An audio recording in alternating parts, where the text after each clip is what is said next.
Change. Many people live by this word because they have learned to adapt, improvise, and overcome the many obstacles in their lives. But there is a large group of people who fear change and are ready to submit themselves to a world like this. Fleet, what are we on earth? We are one people, with one will, one resolve, one cause. Our enemies shall talk themselves to death, and we will bury them with their own confusion. We shall prevail.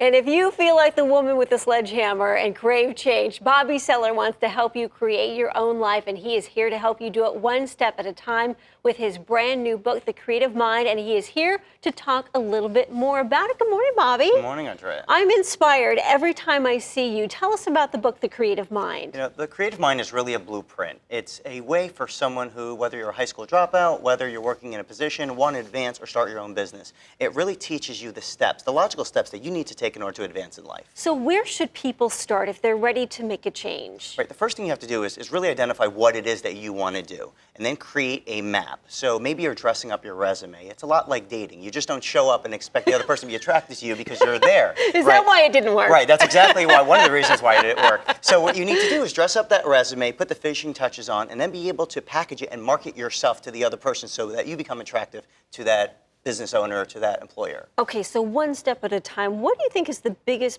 mistake people make when they're ready to make a change? Yeah, you know, people really have to identify that a change is necessary and don't look at what's outside there. Create your own rules, create your own idea and your vision of where you want to be, and then you got to take those small steps, and one step at a time. Change is inevitable whether we're ready or not, but we have to create our own opportunity and not look for it. And I think you said the key word, the key phrase there, small steps, small changes, so you don't get overwhelmed. Now, since last week, you've been receiving email from people looking to change their lives. Let's look at one of them.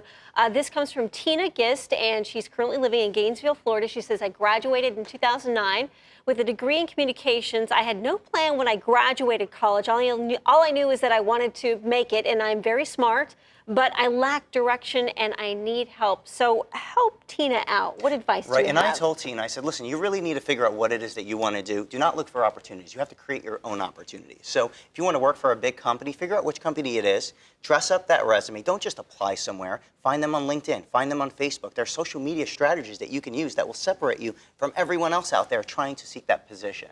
And any other advice, because it's easy to get lost in this world of social media? It is. I mean, you have to use it to your advantage, not just use it to socialize, but use it to advance yourself. I can assure you that 99% of the other applicants out there are not using LinkedIn to contact employers and packaging this great package that this young lady has. And you should probably clean up your social network too, right? Right, and you don't want to find those Facebook ads or Facebook pictures with your dirt. Yes, exactly. Right, exactly. Bobbie, thank you. If you have questions on creating your own life, email them to questions@cellerlaw.com. Once again, questions@cellerlaw.com. And to get your copy of The Creative Mind, just go to bobbieceller.com.